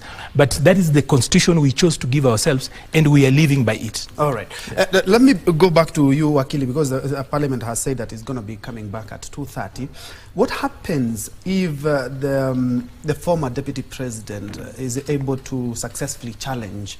He has over 20 cases in court, and I'm quite sure they're going to be added more, and especially in the light of what happened yesterday when he fell ill, but Senate continued and otherwise impeached him. What are some of the remedies for the DP in court? Because that is his next stop. Well, at the very outset, allow me to make the proposal that law is a very powerful weapon. The only thing that the law is unable to do is resurrect a dead person. Otherwise, anything that is said to be done by law is subjected to a process, a post-mortem, a process of trying to investigate whether indeed you have ascended into office through a lawful process or whether the removal of the now then deputy president Rigathi Gachagua was done in accordance with the Constitution. So we know for a fact that we have a number of constitutional petitions that are lying before court to try and invite the court to investigate whether the National Assembly followed the due process as is required under law. I know there are a number of petitions. We equally filed ours as Sharia Mtani. Then over and above that, there are other petitions that have been filed trying to challenge the process as we saw it before the Senate. Remember, yesterday when we expected the Deputy President Rigathi Gachagua to appear before the Senate in the afternoon to defend himself and to subject himself to a thorough cross-examination by counsels representing the National Assembly, we saw, we were made aware that the Deputy President Rigathi Gachagua had fallen ill, perhaps due to the pressure of the moment. I mean, none of us here has ever been into such a pressure moment to tell Kenyans how it feels like to be in such a situation.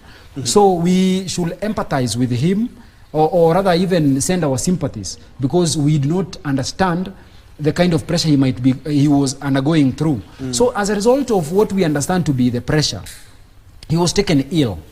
Well, even while it is appreciated that this is a constitutional process that has very strict timelines, we were about 2 days and some hours away from the deadline. So much so that I know that the decision has been called to question. The Senate, the decision that was made by the Senate to have him removed by way of impeachment has been impugned. It has been called to question, and the question that is asked is, in view of Article 145, the law, the Constitution, donates a right to the President or the Deputy President to appear before the senators to defend himself either in person or in the company of his representatives. So much so that the question then that there is, did the senators have the right to withdraw that right that has been donated to the Deputy President? That will be a very critical question that will be asked for determination before the honorable courts. So that ultimately, if the court finds that it was not proper, that the senators did not treat fairly the Deputy President Rigathi Gachagua, or that his rights and fundamental freedoms to fair administrative action and all these other rights to a fair trial were violated, then it will mean that he was not removed procedurally, he was not removed properly. So that the appointment again of Professor Kithure Kindiki will be called to question, and he will have to be removed. And this is not something out of the ordinary. I mean, we have had people who have assumed office, including members of parliament. Just recently we had the Supreme Court in the Magarini constituency decision. The Supreme Court declaring the election of that member of parliament to have been unlawful and not to have been conducted as is required under the Constitution. So, and to that extent, we now are seeing a situation where Magarini constituency does not enjoy having a representative in the National Assembly. So it will not astonish me from where I sit as a faithful constitutional lawyer to see the courts ultimately returning a verdict and finding that the process of impeachment as done by the senators or the National Assembly was not done in accordance with the law. And therefore the subsequent assumption into that office by Professor Kindiki was not proper in the eyes of the law. So it is very possible. Yeah. And why was there no vetting? Because we've seen cabinet secretaries being vetted, other government officials being vetted, but this was just taking a vote, and 236 MPs have appealed.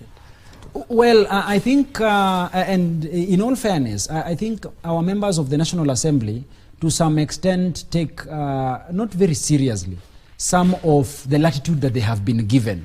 We've given them a lot of latitude. I mean, 60 days. That 60 days was not for nothing. If you were to really go into the intent of the framers of the Constitution, it should tell you that there was a reason. There was a certain reasoning that informed the grant of a latitude of 14 days to the President and the grant of the latitude of 60 days to the members of the National Assembly. I mean, it was expected by the framers of the Constitution that probably 10 days might not be sufficient for you to make the approval, perhaps debate, go through the motions. I mean, we should even be re-evaluating his wealth. Again, there should be certain constitutional questions that should be asked about his credibility now as an appointee or as someone who has been approved by the National Assembly. Remember, the Constitution tells us about the qualifications of a person who should be elected as a president and the deputy president. And when you interrogate very keenly and you interact, romantically with Article 137 of the Constitution, it tells you that there are certain requirements. No, it's not every Kenyan citizen who can qualify to be nominated for election or for approval by the National Assembly to be in the position of the deputy president. Number one, you must be above the age of 18. I mean, that is given by the Constitution. Number two, you must be a registered voter. And number three, you must not be a state officer. So these are some certain requirements that have been made under the current constitutional dispensation. This is to mean that we have a pure presidential system. We do not want a style in which we will confuse some of these elective positions to appointive positions. And the framers of the Constitution were quite deliberate. So that you ask yourself, Professor Kithure Kindiki has been serving us, at least even for now, as I know, I have not heard of any vacancy declared in the office of the Cabinet Secretary in charge of Interior Security. Yes. So he is still serving us as the Cabinet Secretary in charge of Interior Security. So then you ask yourself, does he have the constitutional competence to be nominated first by the President and second, to be approved by Parliament? Are these not some of the questions that the parliamentarians ought to have discussed, at least within a window period of 60 days, for them to have approved? And actually, my next question, just a minute, Yes. Maliba, my next question was, do you believe that maybe there was a lacuna in law there that we need to fill up so that this is the first time we're impeaching a deputy governor, and especially in the new constitution? These are some of the things that we need to maybe tighten up a bit. Roy, and I say this without a blinking of a doubt or a blinking of an eyelid, that indeed there is a lacuna that the courts must address. Remember, the persons who are the custodians of your information, whether you are a registered voter or not, is the IEBC. Yes. The IEBC is very instrumental. As far as I know, when you read Article 82 and 88 of the Constitution, they have the sole mandate of approving people for nomination and for election subsequently. So that now we are in a situation where we do not even have the IEBC. So who is able to tell us whether Professor Kithure Kindiki is actually a registered voter? Are we now assuming that he's a registered voter? So these are some of the things should be addressed. Yes, IEBC, and this I say with a lot of respect, IEBC has a role in all these processes, and I believe in the fullness of time we shall also be getting the input of the courts, because ultimately the persons who have the final say on what is right and what is wrong is the courts of law. Yeah. Let's hear what Maliba has to say in regards to that, and still on the same. Kindly allow me to respond to that. Yes. That's why I'm saying that I'll give you an opportunity to respond to that. And still on the same, even leaders and MPs and some of the senators have said that there are going to be some political repercussions in regards to what has just happened, and the former deputy president come from the vote-rich Mount Kenya region. As a party, have you maybe re-strategized in regards to the repercussions that you are going to experience as a party? Well, I might not be in a position to respond to the repercussions threatened by members of Parliament in the heat of debate. They are in a better position to actually... But people on the ground, we saw during the public participation. Also, let me just tell you this. You know, in 2022, we had about 22 million registered voters. Mount Kenya West, if you bring in plus Nakuru, actually has got 3 million votes. Mount Kenya East has got 4.5. Whatever type of mathematics you want to apply with, it's vote rich. Yes, Kenya is a vote rich nation. Still, it's no time to talk about strategy at this particular point. We will deal with that. We will cross the bridge when we come to that. But I needed to respond to